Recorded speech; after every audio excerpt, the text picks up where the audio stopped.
سب سے پہلے خبر دیں گے آپ کو 4 خطرناک دہشت گردوں کو پھانسی دے دی گئی ہے۔ ISPR کے مطابق ان دہشت گردوں کو فوجی عدالت نے سزا سنائی تھی۔ چاروں دہشت گردوں کا تعلق کالعدم تحریک طالبان پاکستان سے تھا۔ دہشت گرد معصوم شہریوں کے قتل اور تعلیمی اداروں کو تباہ کرنے میں ملوث تھے۔ دہشت گردوں نے سیکیورٹی اہلکاروں پر سعد الشریف ایئرپورٹ پر بھی حملہ کیا۔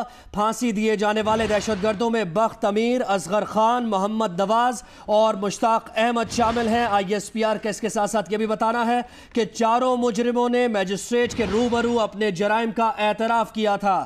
4 خطرناک دہشت گردوں کو پھانسی دے دی گئی ہے۔ ISPR کے مطابق ان دہشت گردوں کو فوجی عدالت نے سزا سنائی تھی۔ چاروں دہشت گردوں کا تعلق کالعدم تحریک طالبان پاکستان سے تھا۔ دہشت گرد معصوم شہریوں کے قتل اور تعلیمی اداروں کو تباہ کرنے میں ملوث تھے۔ دہشت گردوں نے سیکیورٹی اہلکاروں پر سعد الشریف ایئرپورٹ پر بھی حملہ کیا۔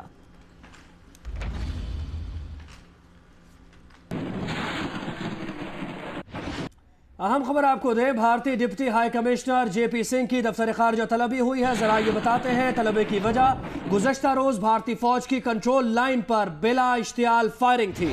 مزید جانیں گے جیو نیوز کے نمائندہ مونا خان سے۔ مونا، کیا موقف تھا پاکستانی دفتر خارجہ کا اس پر؟ جی بالکل، بھارتی deputy high commissioner JP Singh کو طلب کیا گیا ہے دفتر خارجہ میں، کیونکہ گزشتہ روز باکسر کوئرٹا کے مقام پر بھارتی فوج کی جانب سے بلا اشتعال فائرنگ ہوئی تھی، جس سے ایک شہری شہید اور 2 زخمی ہوئے تھے، جس پر دفتر خارجہ نے آج بھارتی ڈپٹی ہائی کمشنر کو طلب کیا۔ Doctor Faisal DG south Asia نے ان سے ملاقات کی اور ان کو احتجاجی مراسلہ حوالے کیا، اور مراسلے میں مذمت کی گئی ہے اور کہا گیا ہے کہ بھارت لائن آف کنٹرول کی خلاف ورزی نہ کرے اور جو بلا اشتعال فائرنگ کا سلسلہ ہے اس کو بند کیا جائے۔ جی بہت بہت شکریہ آپ کا مونا خان۔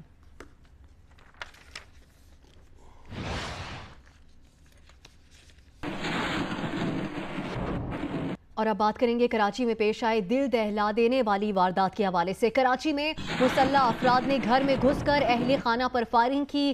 واقعہ ڈکیتی ہی ہے یا معاملہ کچھ اور؟ رقم نہ ملنے پر ملزمان نے اہل خانہ پر فائرنگ کی۔ پولیس کی جانب سے دعویٰ کیا گیا ہے ملزمان کی فائرنگ سے میاں بیوی اور 3 بچے زخمی ہو گئے۔ اور زخمی بچی نے یہ بیان دیا ہے کہ بھائی کے دروازہ کھولتے ہی ملزمان گھر میں داخل ہو گئے۔ کراچی کے علاقے جمشید روڈ پر دل دہلا دینے والی واردات۔ ڈکیتی کی واردات میں پورا گھرانہ قتل کرنے کی کوشش۔ گھر کے 5 افراد پر فائرنگ۔ اکلوتا نوجوان بیٹا یاسر سر میں گولی لگنے سے شدید زخمی۔ گھر کے سربراہ کو 3 گولیاں لگیں۔ خاتون خانہ اور ایک بچی کو بھی گولی ماری گئی۔ یہ واقعہ آج صبح 5 بجے پیش آیا۔ جمشید روڈ پر واقع لیڈی ہیلتھ ورکر کے گھر میں 2 مسلح افراد گھس آئے اور رقم کا تقاضا کرنے لگے۔ انہوں نے اہل خانہ کو یرغمال بنایا، دھمکایا، لیکن رقم نہ ملنے پر خود تلاشی لینا شروع کر دی۔ پھر بھی کچھ ہاتھ نہ آیا تو اہل خانہ پر فائرنگ کر ڈالی۔ اس واقعے میں گھر کی صرف ایک لڑکی محفوظ رہی۔ DIG ایسٹ عارف حنیف نے ڈکیتی کی جگہ کا دورہ کیا اور بتایا کہ اب تک کی تحقیقات کے مطابق یہ واقعہ ڈکیتی کا نتیجہ ہے۔ ابھی کچھ بھی کہنا پری میچور ہوگا۔ اپیرنٹلی تو یہ ایسا ہی لگ رہا ہے کہ بیسیکلی تو انہوں نے ڈیمانڈ تو کی ہے کہ جناب پیسہ اور جویلری وغیرہ ہمیں دے دیں، ان کو کچھ ملا نہیں ہے اور یہ فرسٹریشن میں اس طرح کی چیز ہوئی ہے۔ اس واقعے سے متعلق آپ کو اپڈیٹ کرتے رہیں گے۔ ابھی آپ کو لیے چلیں گے اسلام آباد، جہاں وزیر داخلہ چودھری نثار علی خان پریس کانفرنس کر رہے ہیں۔ کچھ کام کے حوالے سے چند گزارشات آپ سے کرنا چاہتا ہوں۔ گزشتہ چند روز سے ہم کافی طویل میٹنگز وزارت داخلہ میں کر رہے ہیں۔ ان میٹنگز کے بعد گائے بگائے پریس ریلیز بھی جاری ہوتا ہے اور آپ کی مہربانی اور توسط سے ملکی لیول پر جو انیشیٹیوز منسٹری آف انٹیریئر لیتی ہے اس سے آگاہی بھی ہوتی ہے۔ مگر آج میں نے ضروری سمجھا کہ یہ 2 طویل میٹنگز تھی، کل اور آج۔ اس اسپیکر ہے ہی نہیں، پتہ نہیں کدھر ہے یہ ہے یہ نہیں چل، میں اور اونچا کر لیتا ہوں۔ یہ سارے تو بڑے طویل ایشوز ہیں جن پہ ڈیسیجنز ہوئی ہے، میں ہم نے صرف چند، اور انشاءاللہ ایک دوسرا دور آج سے 8-10 دن بعد ہوگا جب میں کچھ اور میٹنگز پہ میں نے کال کی ہیں، تو پھر آپ کو اعتماد میں لیا جائے گا۔ جو سب سے پہلے فیصلہ ہوا وہ یہ کہ گزشتہ چند مہینوں سے، بلکہ گزشتہ ایک ڈیڑھ سال سے گلگت بلتستان جانے کے لیے NOC کا اجرا ضروری بنا دیا گیا تھا. اس پہ کافی تفصیل سے بحث ہوئی, بات چیت ہوئی, مشاورت ہوئی. گلگت بلتستان کے چیف منسٹر صاحب سے بھی مشاورت ہوئی, ان کا فون بھی آیا. اس لیے اس تناظر میں یہ فیصلہ کیا گیا ہے کہ گلگت بلتستان میں جو ایک ایکٹیویٹی آئی ہے, ٹورسٹ کا اگر ایک بوم نہیں تو بہت پرو ایکٹیویٹی آئی ہے, اس کو جاری رہنا چاہیے اور اس کو فیسیلیٹیٹ کرنا چاہیے. اس لیے آئندہ چند دنوں میں ایک نیا نوٹیفیکیشن آ جائے گا جس کے تحت گلگت بلتستان ٹورزم کے حوالے سے جانے والوں کے لیے کوئی NOC کی ضرورت نہیں ہوگی. ہاں, ڈپلومیٹس, INGOs, ریسرچ ورکرز اور پروجیکٹ ریلیٹڈ فارنرز جو بھی گلگت بلتستان میں کام کر رہے ہیں ان کے لیے سیکیورٹی کلیئرنس ضروری ہوگی. میں بالکل 2 منٹ ٹچ کروں گا, آپ نے پھر سوال کرنا ہو تو وہ CNICs یہ ایک بہت مشکل اور بڑا پروٹیکٹڈ کام تھا, اور جو میں بار بار کہتا ہوں یہ نیشنل انٹرسٹ میں کام تھا. ایک ملک کے شناختی کارڈ, ایک ملک کے پاسپورٹ اگر غیر ملکیوں کے ہاتھوں میں, اور وہ درجنوں کے حساب سے نہیں, سینکڑوں کے حساب سے نہیں, لاکھوں کے حساب سے اجرا ہو اور اس پہ کوئی ایکشن نہ ہو, تو یہ ڈس فنکشنالٹی آف دا اسٹیٹ کا تاثر دیتی ہے. ہم نے پچھلے 3 سالوں میں اس پہ بہت کام کیا ہے, اس تفصیل میں نہیں جانا چاہتا. میڈیا کی اس میں بہت زیادہ ہمیں سپورٹ رہی ہے. گزشتہ 3 مہینوں میں جو فگر تھا بلاکڈ شناختی کارڈ کا وہ 3.5 لاکھ تھا, 3,53,000. اس پہ بہت مشاورت ہوئی. مجھے یہ کہنے میں کوئی آر نہیں ہے کہ اس میں کئی پاکستانیز بھی کسی نہ کسی حوالے سے, ان کے پاس کوئی ریکارڈ نہیں تھا, ان کے پاس شجرہ نسب نہیں تھا, ان کے پاس کوئی ڈاکومنٹیشن نہیں تھی, تو کئی پاکستانیوں کے, بلکہ بہت سارے پاکستانیوں کے بھی کارڈ بلاک ہوئے. ہم نے اس مسئلے کا حل تلاش کرنا تھا, اور اس میں قومی اسمبلی کی جو کمیٹی ہم نے بنائی اس میں ان تمام معزز حضرات کا بہت کردار ہے, میڈیا کی بہت ساری انپٹ ہے, اور بہت سارے سٹیک ہولڈرز ہیں. تو اس کے نتیجے میں 1,74,000 کارڈز کنفرمڈ ایلینز کے پائے گئے کہ غیر ملکی ہیں, انہیں کینسل کیا جاتا ہے. سو وہ کینسل کیے جا رہے ہیں. مگر ان لوگوں کو بھی گنجائش دی جا رہی ہے کہ وہ اپیل کر سکتے ہیں. کارڈز ان کے کینسل ہو گئے 1,74,000 ہماری تمام ڈاکومنٹیشن اور پروف کے مطابق, ایک بہت بڑی تعداد ہے. ہم 33,000 پاسپورٹس کینسل کر چکے ہیں, کہیں ایک بھی اپیل نہیں آئی کہ نہیں میں پاکستانی ہوں. بہت بڑی تعداد ہے. میں یہ بھی آپ کو بتا دوں کہ ان 1,74,000 میں 3,500 وہ لوگ بھی شامل ہیں جو یہ جو ہماری مہم چلی ہے جعلی شناختی کارڈز کے حوالے سے, 3,500 نے از خود والنٹیرلی اپنی شہریت واپس کی ہے. پاکستان کی تاریخ میں پہلے نہیں, کسی ایک شخص نے واپس نہیں کبھی کی. اور اس میں میں ایک دفعہ پھر کہوں گا کہ وہ جو ہماری مہم چلی اس میں میڈیا کا بہت عمل دخل تھا. 10,000 اس میں ایسے شناختی کارڈ ہولڈر بھی ہیں جنہوں نے اپنے آپ کو رجسٹر کرایا ہوا ہے ایز افغانس POR کے تحت. انہوں نے ڈائریکٹلی اور ساتھ شناختی کارڈ بھی لیے ہوئے ہیں. سو ان کا خود پروف ہے کہ میں افغان ہوں, مگر انہوں نے شناختی کارڈ ظاہر ہے جعلی طریقے سے. سو اس میں وہ 10,000 بھی شامل ہیں.